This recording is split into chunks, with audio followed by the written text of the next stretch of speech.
Unfortunate situation and a misunderstanding, it looks like, between the Israeli side and the Syrian side. So we've been engaged with them all morning long and all night long with both sides, and we think we're on our way towards a real de-escalation and then hopefully get back on track in helping Syria build a country and arriving at a situation there in the Middle East is far more stable. So in the next few hours, we hope to see some real progress to end what you've been seeing over the last couple hours. Mr.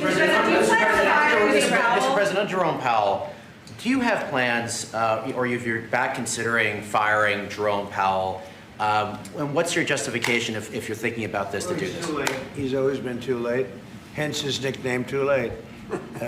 He should have cut interest rates a long time ago. Europe has cut them 10 times in the short period of time, and we cut them none.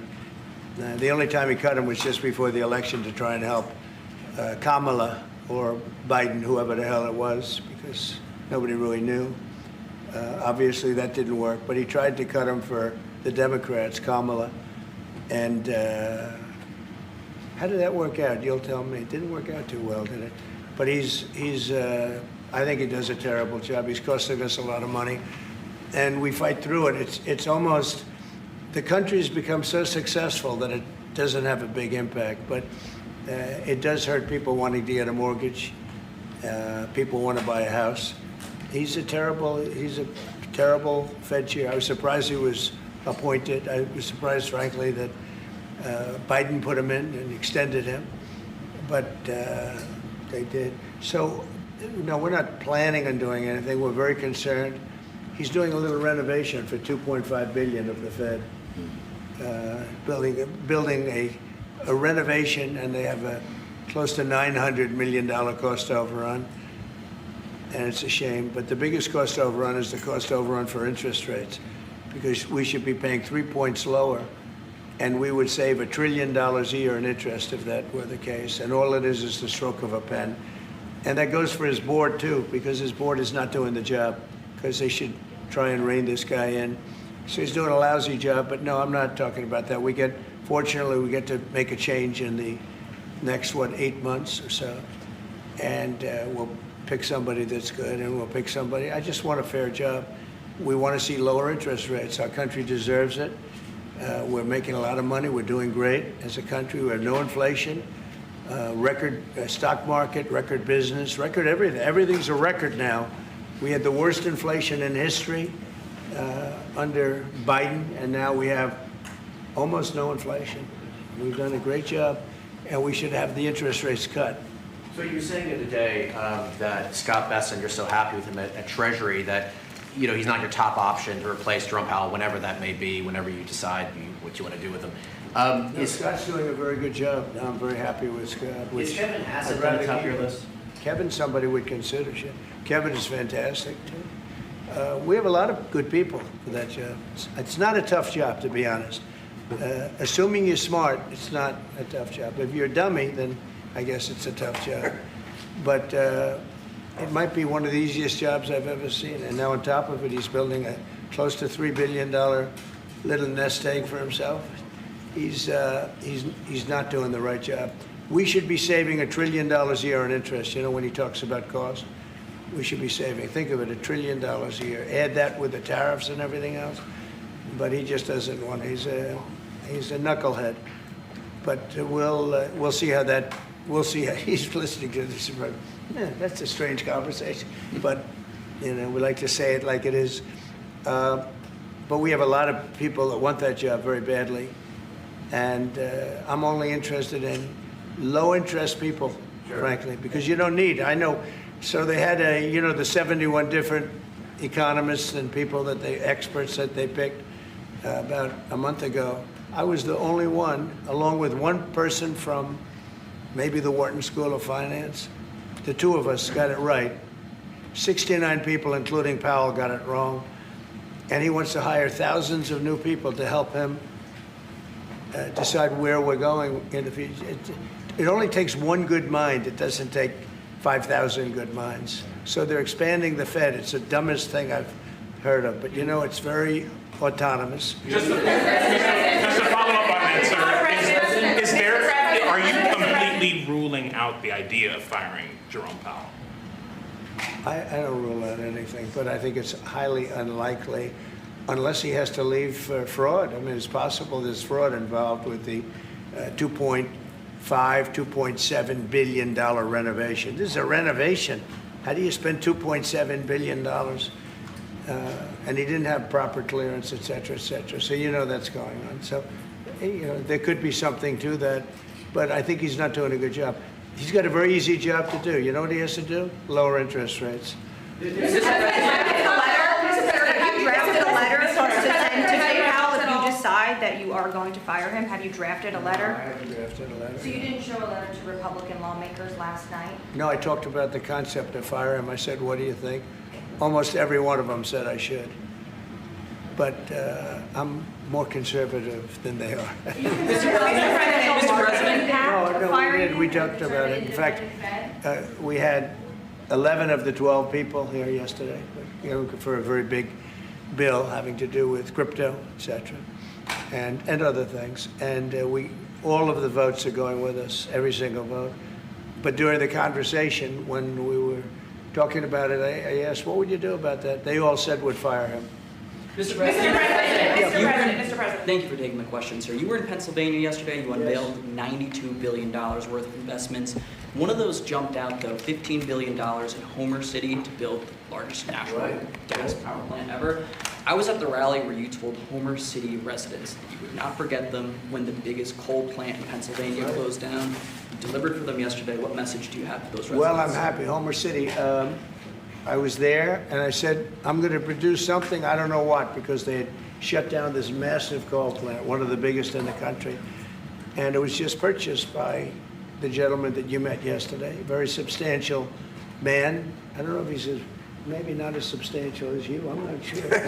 But he's pretty substantial. You know who I'm talking about. And they're going to spend billions of dollars on rebuilding it, and it's going to be the largest plant of its kind in the world, I believe, actually in the world, and it's going to be great. So we really fulfilled that promise to Homer City, but it's to Pennsylvania, basically. I won Pennsylvania, and very conclusively won Pennsylvania, so I owe them a big debt of gratitude, but thank you for bringing that up.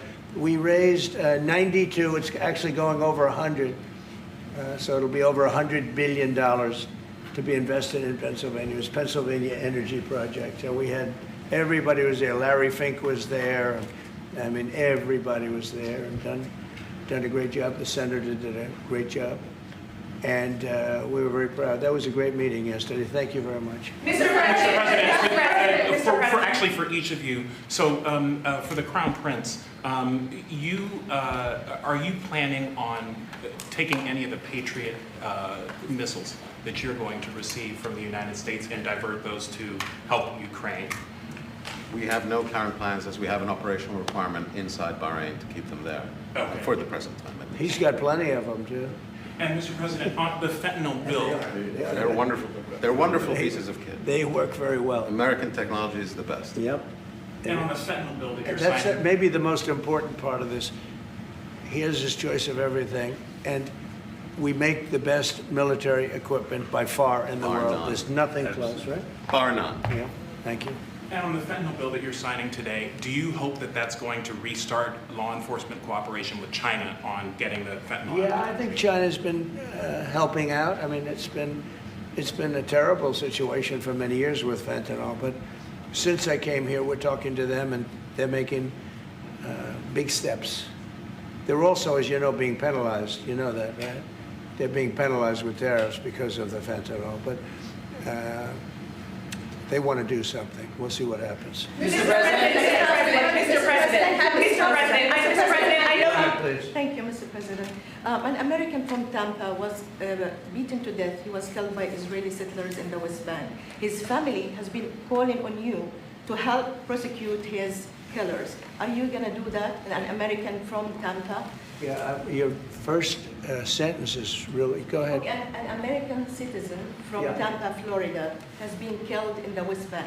His family has been asking on you to prosecute him. Are you going to help finding his Yeah, killers? well, so first of all, have you seen yesterday, Ambassador Huckabee has asked the Israelis to conduct an investigation. We want to get all the information about who was involved. We protect all American citizens anywhere in the world, especially if they're unjustly murdered or killed. So we're gathering more information, but I hope you saw yesterday Ambassador Huckabee in Israel asked the Israeli authorities to produce an investigation and concrete information about who was responsible for his murder. They're reporting that tomorrow. We have a meeting on it. They're going to be Great. reporting that to And me. can I ask a clarification Yeah. question, please? Do you think that the Gulf area now is more secure, and do you believe that a negotiation with Iran is necessary at this stage? Well, I definitely believe that the volatility of the situation has been reduced. And we didn't know where it was going to go on the Sunday. We were very glad when we found out on the Monday. Let me put it that way. And should the Iranians want to negotiate, I believe the ball's in their court. That is the true reality of where we stand today. They are the ones that stand to benefit from a negotiation. And they do. They want to negotiate. They want to negotiate badly. We're in no rush because, we said we could have made a deal. They should have made a deal. And then we bombed the hell out of their various places. We're in no rush, but if they want to negotiate, we're here. Yeah. Mr. President, I know you want to move past all this intrigue over the Epstein files, but I do want to ask you to clarify something you said this morning. You said this was all a hoax. Has your Attorney big General hoax. told you this was a hoax? What evidence have you No, seen it's of not that? the Attorney General, no. I know it's a hoax. It's started by Democrats. It's been run by the Democrats for 4 years. You had Christopher Wray and these characters and Comey before him. And it's a bad group. It started, actually, look at the Steele dossier that turned out to be a total hoax. The 51 agents, the intelligence, so-called intelligence agents, it was a hoax. It's all been a big hoax. It's perpetrated by the Democrats. And some stupid Republicans and foolish Republicans fall into the net. And so they try and do the Democrats' work. The Democrats are good for nothing other than these hoaxes. They're bad for policy. They're bad for picking candidates that can get elected. Like in New York, we have a communist running. He may get elected too, actually, but he'll destroy the city. No, I call it the Epstein hoax. It takes a lot of time and effort. Instead of talking about the great achievements, we've had a great gentleman. Yesterday, as you know, went on CNBC and he made the statement that Trump may go down as the greatest president of all in the United States. And instead of talking about the things we've achieved, we've had tremendous achievement. They're wasting their time with a guy who obviously had some very serious problems, who died 3-4 years ago. I'd rather talk about the success we have with the economy, the best we've ever had, and all of the things we've done, including in the Middle East. I mean, you see it. Instead, they want to talk about the Epstein hoax. And the sad part is it's people that are really doing the Democrats' work. They're stupid people. Yeah, go ahead.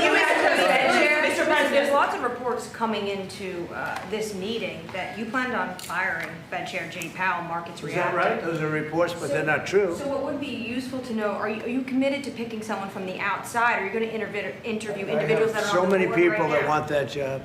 I have people that I've known a long time, they're calling me, begging for the job. You know what you need there? A smart person with common sense, but you need a very smart person for that job.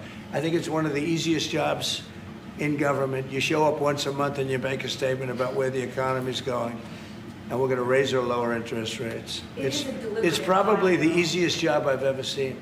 That's why I'm trying to figure, why does he want to expand and add more people? He's going to add more economists to tell him what to do. But the economists, I was right. All the economists were wrong. They admitted it. They admitted it this morning. Quiet. Go ahead. Mr. President, on Jerome Powell, you mentioned fraud in an earlier answer. Are you saying you want to investigate the Fed chair for fraud related to this renovation? Well, I think he's already under investigation. He spent far more money than he was supposed to on rebuilding. I didn't see him as being the kind of guy that would want to have parks, rooftop parks and everything else on top of buildings, but who wants to spend that money for the Fed? The Fed is supposed to sit there and say where interest rates are going and a couple of other very easy things to do. And he spent $2.5 billion. I think he's got some problems. Mr. President, thank you, sir. You also reported a monthly surplus in the month of June, $27 billion. $25 billion. A ton of money. with these new tariff rates coming into effect on August 1st, we're going to be bringing in even more tariff revenue specifically. How much revenue do you think we can consistently bring in from these tariffs, and how big of a game changer is this, not only for the economy, but also fiscal responsibility? Well, we're going to be bringing in, already we've brought in over $100 billion. We'll be bringing in hundreds of billions of dollars. And the tariffs really haven't kicked in that much other than automobiles and steel. August 1st is a big day. August 1st is when very substantial money comes into our country. We've made deals with a lot of great places, but we had one yesterday, you know, that was announced. We have another one coming up, maybe with India, I don't know, we're in negotiation. When I send out a letter, that's a deal. In other words, that's a deal. They don't want to ever say that, oh, how many deals have you made? The best deal we can make is to send out a letter. And the letter says that you'll pay 30%, 35%, 25%, 20%, in one case 50%, Brazil, and because what they're doing to their former president is disgraceful. I know the former president, he fought like hell for the people of Brazil, that I can tell you. And I believe he's an honest man. I think what they're doing to him is terrible. So, yeah, we have some pretty good deals to announce, but every time we send out a letter, that's the deal. The big one really is going to be on the 150 countries that we're really not negotiating with, and they're smaller. We don't do much business with them. Because you have a lot of countries, you have over 200 countries, and a lot of people don't know this, but we'll have well over 150 countries that we're just going to send a notice of payment out, and the notice of payment is going to say what the tariff, and it's all going to be the same for everyone, for that group. They don't, they're not big countries, and they don't do that much business. It's not like the ones that we've agreed with, like China, like Japan, where we're negotiating with them, but I think probably we'll live by the letter with Japan. We're very close to a deal with India where they open it up. Indonesia yesterday was, it wasn't an open country, now it is. And they have tremendous copper, quality copper, and probably the most copper. And we made a deal with Indonesia. We pay no tariff, zero, and we have total access to trade. That's a phenomenal deal for our companies. And we've agreed with them, as you know, on 19%. They pay 19%. And it's a good deal for them, and it's a good deal for us in that case. But we have a number of them coming up. But overall, we're doing well, and we're taking in a lot of money, a lot of money. We have the number one, we have the most oil of any country in the world, even more than them, which is hard to believe. But we have a little larger piece of land, right? We do, sir. But so. we're number one in the world in oil, and we're drilling, and today it hit $64 a barrel, which is great, and that'll help stop wars, actually. If you want to know the truth, it's going to help stop wars, and we hope to get it down a little bit more. But we have oil down to $2, $2.25, $2.50 in numerous states. We hit one at $1.98 a gallon, and that's a great thing. That's one of the reasons that inflation's in check. When you can do that, you stop the inflation. What Biden did is he ended our policies, went to his policies. He doesn't have a policy. Some lunatic around the desk had a policy. Whoever operated the auto pen had a policy, which is, by the way, I think the biggest scandal. That's the scandal they should be talking about, not Jeffrey Epstein. The scandal you should be talking about is the auto pen, because I think it's the biggest scandal, one of them in American history. So the economy is doing really well, and people are seeing it. Yeah. Will you ask Attorney General Pam Bondi to release more documents to finally put this controversy to bed? Yeah, whatever's credible, she can release. If a document is credible, if a document's there that is credible, she can release. I think it's good. But it's just really, it's just a subject. He's dead. He's gone, and all it is the certain Republicans got duped by the Democrats, and they're following a Democrat playbook. And no different than Russia, and all the other hoaxes. They're started by the Democrats, and some Republicans, in this case, I was surprised, but they got duped. But have you talked about it? Have you talked about it with her the last witness? President, first of all, a number of your high-ranking officials, whether it's been your FBI director or Pam Bondi, they have made some inconsistent statements in the past. You've had. Well, I don't know. I can't speak about him, but I can say that Pam Bondi, I really think that she's done very good. She says, I gave you all the credible information. And if she finds any more credible information, she'll give that too. What more can she do than that? I mean, honestly, what more can she do? And we do have bigger problems. You know, we have problems with millions of illegal people that came in here, and they're killers and murderers. We have 11,888 murderers that were allowed into our country by Biden, sleepy Joe Biden, stupid Joe Biden. He allowed them into our country. And you know what? We got to do something about it. She's got a lot of things she's working on. And, you know, it's very sad that somebody can be waylaid, that just get waylaid. But I think she's doing a great job, personally. In your Truth Social this morning, you mentioned past supporters when you were talking about the Epstein issue. Does that mean that you're effectively disowning any supporters who are now calling? I lost a lot of faith in certain people, yeah. I lost, because they got duped by the Democrats. The Democrats are good for nothing. They've done a terrible job. They almost destroyed our country. If I didn't get elected, all these numbers you're hearing about, they found $25 billion and another 25 is coming in, and hundreds of billions of dollars is pouring into our country. And we just got the biggest tax cut in history. We just got the biggest regulation cuts in history. There'll be no tax on tips. There'll be no tax on Social Security. There'll be no tax on overtime. There'll be no tax on so many other things. You're allowed to deduct your interest from a car payment. That's never happened before. You borrow interest. You borrow money to buy a car if the car is made in America. And by the way, factories are being built all over America. Car factories, AI factories. But you get a deduction on your interest. Nobody ever thought of that before. It never happened before. And, you know, these are the things that they should be talking about. The big, beautiful bill is one of the greatest pieces of legislation ever in this country. And the Democrats have nothing to combat it. So they say, oh, it's death, death. Oh, that's good. And then they give it to the fake news, which is you and a few others. And the fake news talks about the bill is death. The bill is actually life. The bill is life, and it saves our country. This bill is incredible. Look at the results already. So we have $16 trillion being invested in our country. And this great gentleman and his family just came in with another billions of dollars. And if he didn't like the country, if he didn't like where we were going, he's very smart. He'd come, maybe he'd come, maybe he wouldn't even come. I think maybe he wouldn't even come. He'd save you time.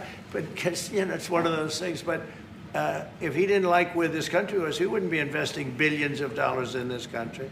But think of it, $16 trillion, more than has ever been even contemplated before. And we haven't even started yet. So that's what I want to talk about. I want to talk about the success. And the Democrats have nothing to show for what they do. They almost destroyed. They allowed 25 million people to come into our country, gang members, jailbirds, from all over the world, not South America, from all over the world. They allowed them to come into our country from mental institutions, insane asylums, just walk right through. They couldn't come into your country. They couldn't come into any country in the world except our country. And they came in from the worst places, gang members, drug dealers. They all came in. Turn it off, please. They all came in, and I'm doing something about it. We have it under check right now. We got rid of a lot of the murderers already. Some of them we put in our prisons because they're so bad we don't want to take a chance in putting them in a foreign prison, have them come back. But we've done a great job. Our country's in great shape. We literally have the hottest country anywhere in the world right now. And it's true what the king said, what a lot of people said. We were a dead country. 1 year ago, we were a dead country. We were laughed at all over the world. We had Afghanistan with that horrible embarrassment, most embarrassing moment in the history of our country. Look what happened with Russia and Ukraine. That should have never happened. Look what happened with Israel. That would have never happened. Hamas had no money. Iran had no money. There was no money to do an attack like that. All these things that happened that wouldn't have happened if you had good leadership. And that's what you should be talking about. Thank you very much, everybody. Thank you.